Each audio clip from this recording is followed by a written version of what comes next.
Mulai dari desa dulu, tiap desa harus punya gudang beras. Dulu sebutnya lit, sekarang nggak ada. Orang setiap hari beras yang ada, padi yang ada di pematang sawah langsung diangkut kok oleh bandar. Nanti kalau harga naik, yang rugi itu adalah buruh tani. Ini yang terjadi hari ini. Logika kita ini terlalu luar negeri. Padahal yang dimakan itu beras dalam negeri.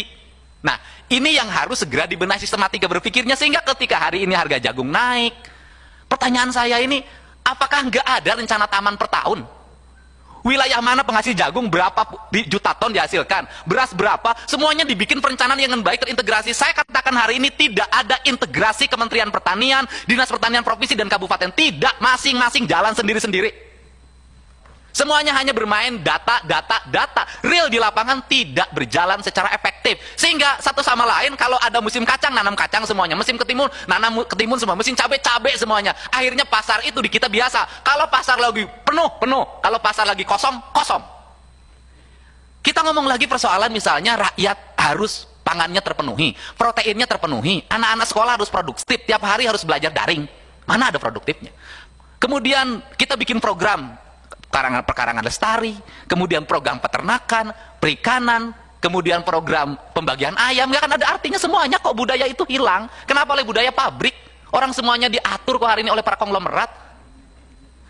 Akhirnya tradisi yang ada di bawah hancur semuanya hari ini. Silakan dicek di rumah-rumah, nggak punya ayam kok, nggak punya telur kok, semuanya beli, tergantung.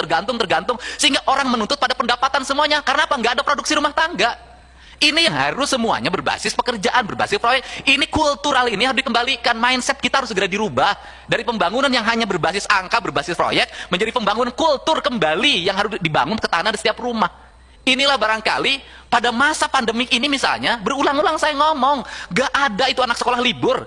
Intervensi oleh Kementerian Pertanian, suruh anak-anak sekolah nanam padi, suruh anak sekolah beternak, itu bisa. Nganggur anak kita hampir setahun hari ini, ngabisin pulsa.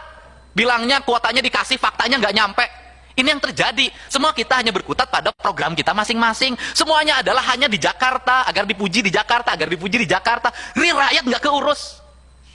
Inilah barangkali penyadaran bagi kita semuanya pada hari ini. Untuk apa? Pada akhirnya saya meminta, menurut saya, evaluasi berbagai perubahan hutan. Sudahlah, perhutani ini, kalau memang gagal dia nanam kayu jati, rugi terus, sudah, kembalikan saja jadi hutan alam.